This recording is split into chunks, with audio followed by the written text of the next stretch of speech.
How you guys doing today? It's Anthony Gangi. Welcome to another episode of Terror Talk. Guys, today we're going to talk about housing juveniles in adult facilities. How complicated is that? And the reason why we're going to be talking about that today is because we have two juveniles getting ready to do adult time. We have Carly Gregg. Let me get that right.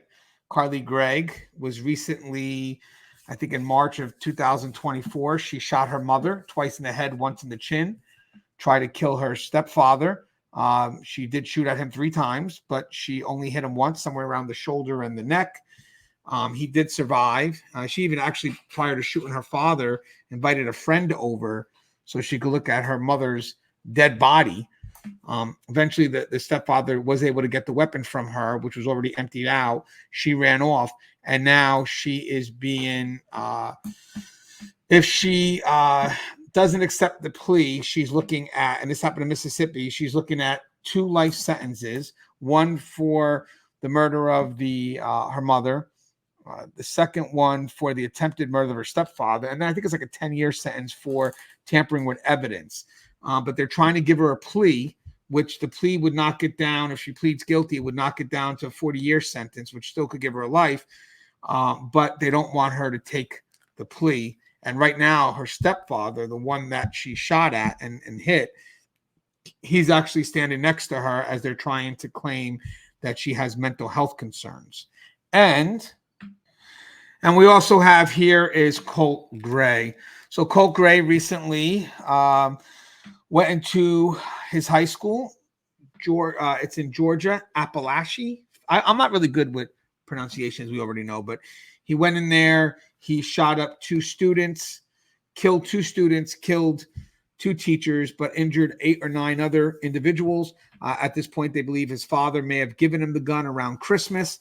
Me and Joe Pomponio, who's my guest today, did a great breakdown on active shooters. If you guys get a chance, please check it out. But it's more focused on youth, the mindset of a youth who decides to become an active shooter. But again, now he is also looking at 4 life sentences. In Georgia, they don't give the death penalty to a juvenile, but he's looking at 4 life sentences. But again, he's looking at adult time.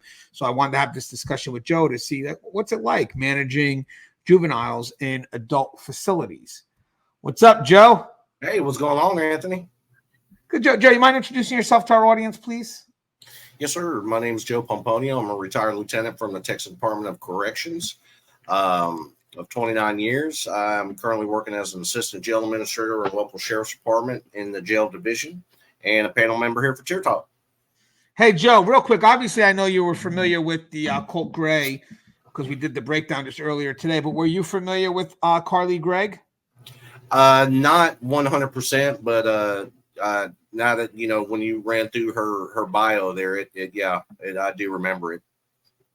All right, Joe. So the one thing about dealing with juveniles doing adult time is we have to keep them separated. I mean, so you can't have a juvenile who's sentenced to adult time interacting with older inmates, let's just say. So inmates that are over 18. So until that inmate, the juvenile turns 18, there is a lot of management going on to make sure that inmate is placed in an area where there'll be no interaction with adults, correct? That is correct. Due to their intellectual level and their cognitive abilities, they can't have any interaction with adults, over the age of 18.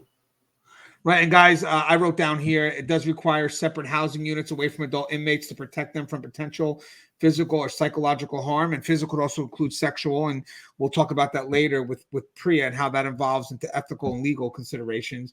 And special care should be taken to avoid accidental interaction in common areas like recreation yard or dining halls. Some facilities, and Joe would mention, they have dedicated unit or wings. So if possible, create a juvenile specific unit where within adult facilities, this ensures a tailored environment while maintaining the security and control necessary in adult prisons. And if by any chance, let's just say, I'll tell you just how this could be. If I have to move a juvenile from, let's say, point A to, let's say we have to take them to the infirmary, I have to lock down the whole compound, correct?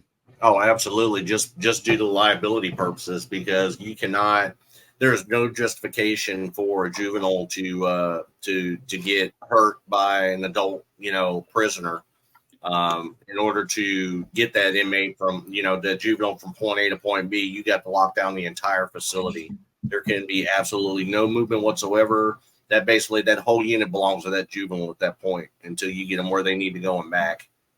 Yeah, and guys, I might as well touch on PREA just for a second here, because in the PREA part, there's a thing in PREA that mentions no sight or sound, which means in an effort to protect the juvenile, they should not be in sight or sound of another inmate. That's an adult, correct?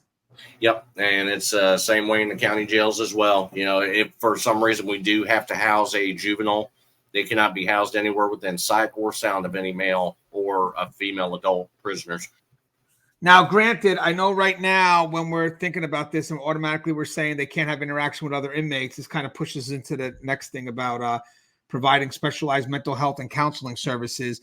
Guys, for every interaction that they can't have with an adult inmate, we have to kind of make up for it with our staff, whether it's mental health, whether it's going to be rehabilitative programs, whatever it is, whether it's with custody staff, because we don't want the inmate to also feel isolated.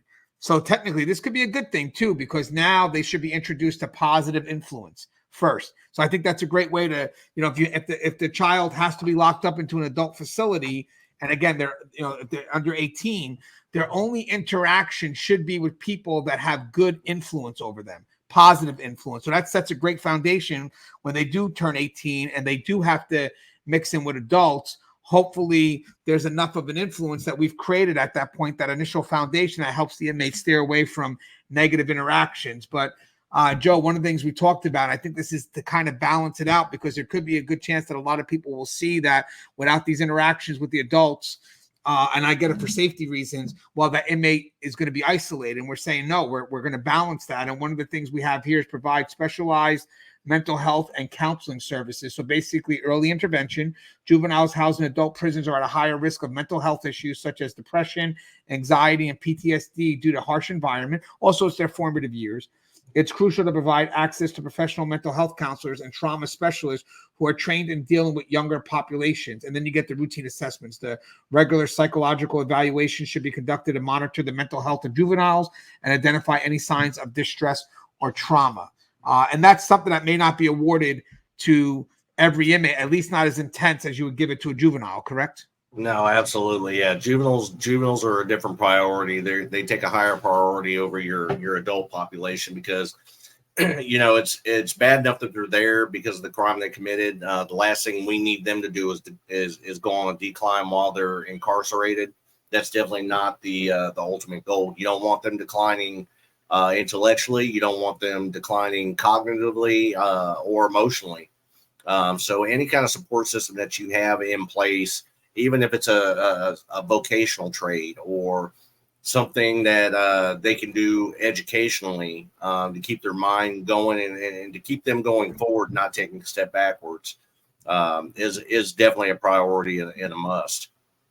And the next thing I got is we want to offer rehabilitation programs tailored to juveniles. So for educational programs, juveniles should have access to educational opportunities, including GED programs, or we talked about this before, possibly a high school diploma. Remember, now they're under 18. So if your supervisor of education has a good working relationship with the schools, maybe they could work out something where the child or the juvenile could still receive the high school diploma, making the GED the last resort. So I think that's something that does actually help out a lot better. The high school diploma may tend to look a little bit more better than a GED. And then also vocational training, so it doesn't just stop there. I mean, you could teach them electric work, working on cars, whatever the vocational training that's offered inside the facility. Each facility may have different types of training and life skill courses. And these programs not only help pass the time, but also prepare juveniles for reintegration into society. And then you got behavioral therapy. So you have implement evidence-based rehabilitation programs that focus on cognitive behavioral therapy to address criminal thinking patterns and decision-making processes. And then you have a youth mentorship. So it's assigned mentors to help guide and support juveniles through their prison experience, emphasizing positive role models and peer support networks. So this is going to require possibly connection to outside groups. And then maybe there could be sometime during the work week where you can allow these groups to come in, like these peer support groups or a representative, to kind of keep that positive influence going. So again, if people are wondering on the outside, what are we doing? The inmates isolate. No, they're not, guys. Look how their day, look at their day. Look at all the socialization. Look at everything that is coming their way through the facility. Correct, Joe? Yeah, I mean, just because a child, or a juvenile is in the facility, they may seem isolated. They're not. They're just separated from everybody else. But they're given a higher priority of things that adults don't get. Especially educational wise. Like I said, they'll work with the local school district wherever the facility is located to see it, because if you're under the age of 18, it's pretty much an important factor and a must that, we give them the opportunity to get a diploma. Once you're over 18, then yeah, you're enrolled in a GED program. But, given their age, we got to make sure that they're given the optimal chance of, getting their diploma. And then, that's when we start with the other influences, vocational trades, community support, peer support, counseling, chaplaincy, all that kind of rolls in. And, they may think that the juveniles that are incarcerated don't get any socialization, when in fact they probably get more socialization than, any of your adult prisoners will ever get, and they're while they're doing their time, because juveniles carry a higher priority because they're still young enough that we can, attempt to, even though they're juveniles, we're still in that mindset that we're trying to reintegrate them back into society.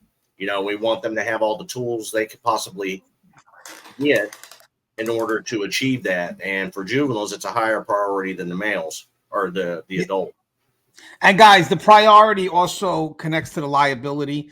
I want to mention that when the juvenile comes in, if they're willing, that's great. We get them on the right track. We keep moving them forward, and hopefully that willingness stays even as they progress into an adult. But if they're not willing, we will do whatever we can until they're 18. So granted, when we're offering these programs to them or education, if they need it, it's not really by their choice. They're going to be forced into them.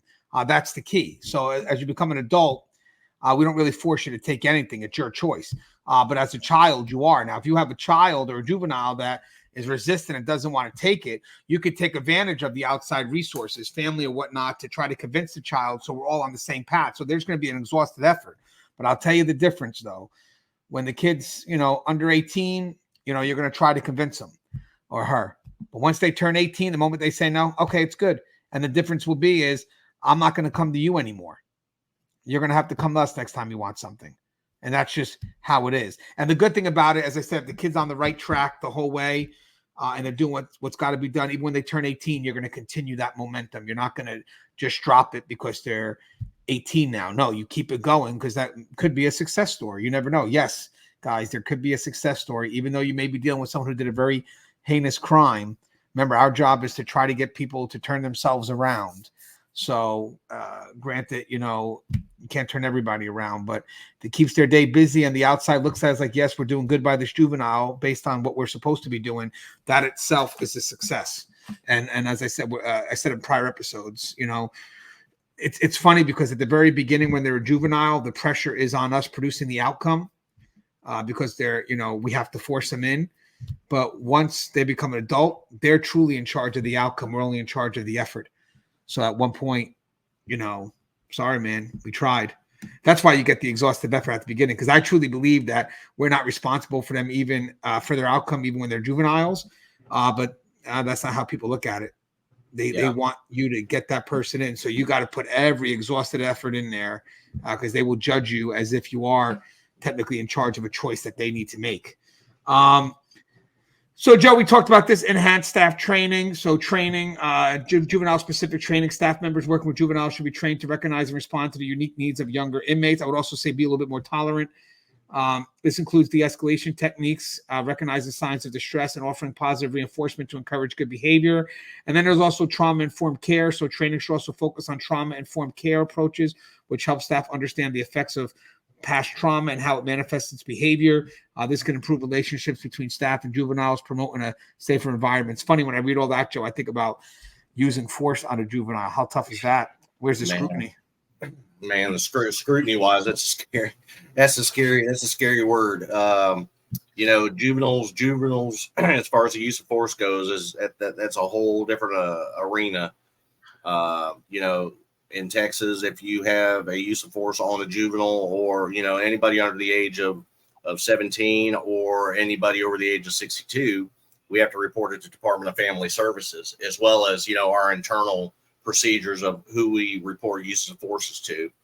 And it's tough because Department of Family Services, their job is to look at it from head to toe to see if it was even a justifiable one, or it's crazy the process that's involved to have one. So that's one of those positions where you got to be highly trained, highly tolerant, highly patient, and not have quick trigger hands, unless you're doing something to protect yourself. If they have a weapon or something like that, then obviously you have to protect yourself. But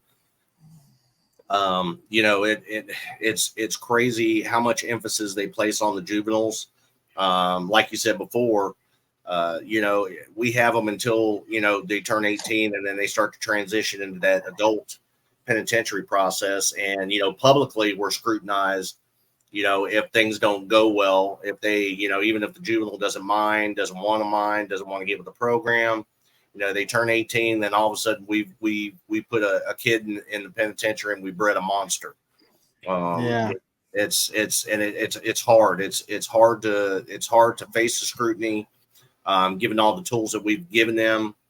So anybody who deals with juveniles has to be highly trained, has to recognize emotional crisis, any kind of mental health crisis, be aware of any past traumas in this juvenile's life, to look for signs if they're being withdrawn, or if they're being overly aggressive, overly boisterous.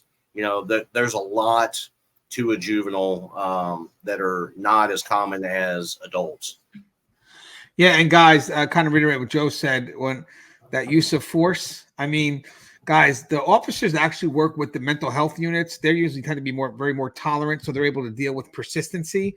But when it comes to use of force, you have to, as we mentioned, justify where, or give reason, actually, not justify, give reason how that inmate posed a threat. And if you got to explain the size, remember, when they talk about juveniles, people see the age. You got to maybe bring about the size. I'm 120, and this juvenile is 200 pounds. So they're going to worry about the age, automatically thinking that it's a small little kid. So your job to, maybe not so much in the charge, but in the report that follows, where you have to put the justification in. Yes, some of that justification should be in the size of the inmate, regardless if they're a juvenile or not. So we also have implement structured and supervised recreation and socialization. So physical activity, create opportunities for juveniles to engage in supervised physical activities, which can improve both mental and physical health while reducing pent-up energy and aggression. In juveniles, got to get that energy out.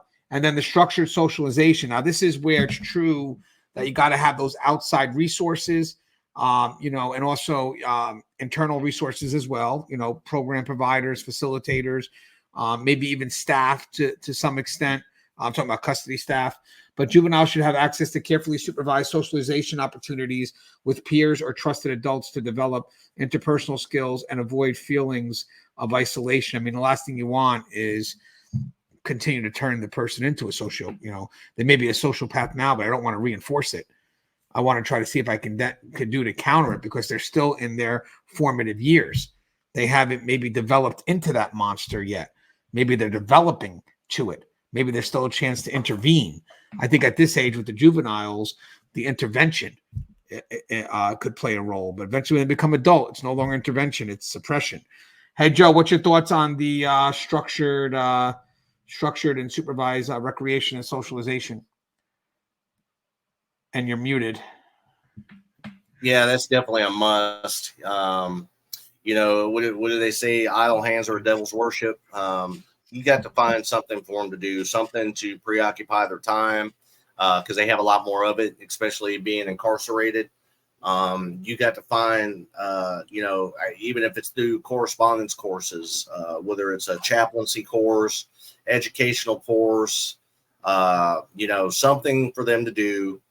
And some facilities have, jobs that some of these juveniles can do, being a support service inmate, or a janitor on that wing, or, assisting with, sometimes they have their own separate kitchen facilities, and they'll let them, assist in making chow. You got to have something for them to do, something constructive to keep their mind going in a positive and a forward direction. Outside resources are a definite must, regardless of whether it's family. I've seen chaplaincy have a huge impact. Every juvenile that I've ever encountered, had a family pastor, and that pastor had a prior relationship with the juvenile before they were incarcerated. I find that they're highly successful in dealing with the juveniles, even past the correctional officer or staff training. Chaplaincy, their chaplains have a way of having a calming effect and being able to get through to these juveniles better than staff could ever. Yeah, they're highly, they more patient, more tolerant, highly empathetic. And again, guys, they're looking to help, but they do know that they work for the agency, so their help is still filtered. It's not directly filtered through what the inmate wants. It's filtered through the needs of the agency. We also have close monitoring and support, so increased surveillance. Juveniles should be subject to frequent check-ins and video surveillance to ensure their safety. I would also go as far as saying document and check-ins.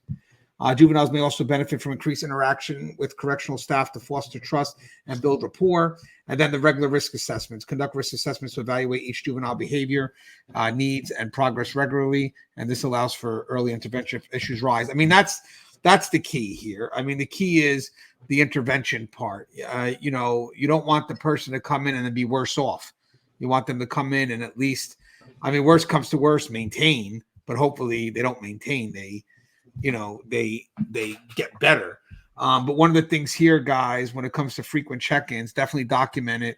I think maybe even though administrators should visit different areas weekly, there should be some sit downs with the juveniles, if not weekly, maybe at least once a month, depending on your area of supervision. But you definitely want to tend to them a little bit more. And again, this is just more for liability and documenting, making sure if there are any concerns that we're on top of it. And even if we miss something, you can go back to your records and say, hey guys, I didn't pick up on it, but hold on, there's no lack of effort here because I'm visiting this unit this many times and we document A, B, C, D, E.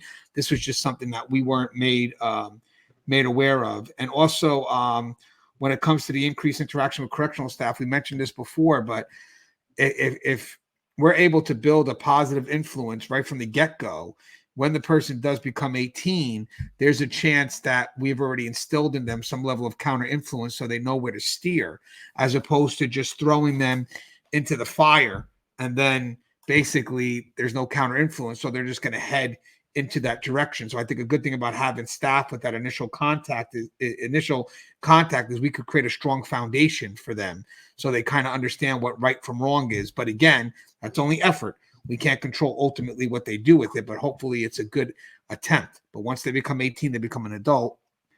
What do you do? Joe, what's your thoughts on that with the increased close monitoring and support? Well, we're there to assist and give them some sort of structure. So we're going to be doing that on a continuous basis. But the staff, the administrative staff, chaplaincy staff, the mental health staff, they, being able to monitor the juvenile on a frequent basis is definitely a must, because you want to know if they're progressing or regressing, academically, cognitively, emotionally, mentally. So we always want to monitor progress on a more frequent basis than we do adults, just because juveniles are more volatile. Having frequent access to the administrative staff, having frequent access to the correctional staff, to the chaplaincy staff, to the medical staff, to the mental health staff, having those faces and a positive reinforcement on a frequent basis, I believe is going to be better for the juvenile in the long run than somebody that we only bring out when they have a medical appointment or just need something. I think the more proactive we are with juveniles, I think the better chance we have of having a better outcome. Yeah, and guys, even though every inmate does fall into the responsibility of the administrative staff, there's a lot of pressure and eyes on juveniles. And, obviously it's hard to get to every inmate to give them those one-on-ones. That's probably not going to happen for administrative staff, but the juveniles are a heightened level of awareness for administration because this juvenile has been given to you. to now have to maintain their safety. And that's kind of like a direct responsibility that you cannot pass off. You can't. So you have to somehow be actively involved in that for a bit, at least until they turn 18. Because ultimately, if something happens to that juvenile, you're the person being sued. You're the person who's named. So the more active you are, the more engaged. Again, it could alleviate liability, but the more you know, so you can defend yourself in case anybody tries to challenge you. The last thing you want to say is, well, I don't know, I never dealt with them since they came to my facility. You never interacted with that juvenile that's in your facility. No. As administrative staff, you never checked in to make sure that juvenile was okay. No, yeah, that's not going to work. We discussed this real quick, but develop family and community support programs. So family involvement is key. Family contact is crucial for the emotional stability of juveniles. Offer opportunities for increased visitation, phone calls, and video communications with family members. And then you have the reintegration planning, begin planning for reintegration early, focusing on connecting juveniles with community resources, education opportunities, and support systems that will aid in their transition post-incarceration. Guys, you have to treat every inmate as if they can get out any day, because it could happen. So all because these are inmates that could be doing life sentences doesn't mean one day there could be some overturn and someone comes in who's more sympathetic to juveniles committing crimes and decide, yo, we're going to cut him out. And it's like, wow, since he's been here, he hasn't done nothing because we thought he was never getting out again. That doesn't work. And then the other thing with the increased opportunities, I agree with that because, again, I still have to mention it's the formative years. So you want to have people that could create good influence. And I think this isn't a Pandora's box for the general population, but more for the juveniles because it's a specific circumstance. If the population's getting one phone call a day, maybe the juvenile can get 2 or 3. If the population's getting 2 visits or 1 visit a week, maybe you'll give the juvenile 2 visits. One could be a professional visit from an outside community or some peer support. And then maybe 1 visit could be for a family, however you want to organize it out, but you want to do whatever you can to justify the chances for positive interaction. I would you agree with that, Joe? Yeah, keeping positive interaction going is a must. We only have a certain amount of years to help this juvenile transition into adulthood, and we want to do everything that we can to give them the opportunity to do so. It's bad enough that they're there. We've cut them off from all family ties and from family. They can't just walk out when they want to. So they require more frequent communication just to try to keep the positive momentum going. Like you said, we want to try everything that we can do to treat them like they're going to get out. A lot of states now are revamping their rules where, juveniles that were assessed life sentences are being reassessed at the age of 18 or being reassessed at the age of 21 in the court. So we want to make sure that, we have given them the chance to give them all the positive tools that we can give them to try to be successful, to either reintegrate back into society or, start their transition into the adult side. If we don't, it's one of those things where the public sees us as we bred a monster. It's kind of a damned if you do, damned if you don't. If we do give them positive tools, they seem to latch onto it. They they go forward with it and take charge with it, and they get out. Then the public sees that we didn't do enough. It's a damned if you do, damned if you don't situation. Yeah, and as I said, you don't. I mean, in some cases, guys, you're not in charge of the outcome. But if I, I mentioned before, maybe I can't get you to be better, but I don't want you to become worse. So sometimes it's just a matter: can I maintain the beast? Can I control the beast? Because some people they are a lost cause, but we can't look at it that way ever, ever. And the last one is kind of like the basis of the dialogue is the legal and ethical considerations. We already talked about PREA. PREA guides a lot of what we do now, but then you also have the Juvenile Justice and Delinquency Prevention Act. So adhering to youth-specific laws ensure that juveniles are housed in accordance with both state and federal laws governing the treatment of minors in adult facilities, and that deals with the Juvenile Justice, Delinquency, and Prevention Act and the PREA Elimination Act, PREA Prison Rape Elimination Act, so PREA. And then you got the rights, of the juveniles. Juveniles should have access to legal counsel and advocates to ensure their rights are protected within the adult correctional facility. That's pretty much was the center of our dialogue. Hey, Joe, you have anything you'd like to say in closing? Yeah, I hope it gives the public a better insight as to what we try to do with juveniles if we house them. they're definitely not where they come in, they're a lost cause, and we just, you know, throw the key away on them. You know, we try to give them the tools, we try to give them everything that we can to, you know, further themselves educationally, emotionally, to hopefully either one day to reintegrate back into society, or, you know, start their transition into adulthood in you know, in the prison as an adult. You know, we offer the juveniles a lot more than we ever offer the adults, and, you know, hopefully the public sees that and understands that. It's not always an easy job. It's definitely not. It's definitely not a cakewalk of a job. There's a lot involved. There's a lot there, especially when it comes to guidelines, state laws, rules, family codes, you know, criminal codes. There's just a lot there. So hopefully it gives everybody a kind of a better insight as to how we actually handle juveniles. Yeah, and for some people that may think that juveniles could go to a youth right away, no, status matters first. I mean, you could have juveniles, you know, okay, they're doing adult time, but again, they have to be at that age to be able to go to that youth facility. But even when they turn 18, it doesn't mean they automatically go to the youth facility. And youth facilities may be facilities that 18 to 25, 18 to 30, status can supersede their age. So if the inmate's got some major time to do, they're going to be sent to a facility that houses inmates with major time. Usually the inmates that are in youth facilities may not carry a lot of time. These people that we talked about today are looking at life sentences. I don't think they're going to be put at a youth facility when they turn 18. I think they're going to stay at the highest level of maximum security due to their time. And then, guys, what we just talked about here, this is a complicated thing. Resources, staffing, layout, but we get it done.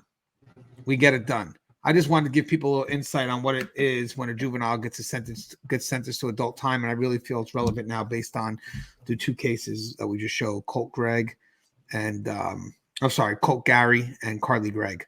As always, guys, the show is Tear Talk. If you haven't, please subscribe, interact, engage, comment, hit that bell. Bell's going to notify every time I post a video. Stay safe.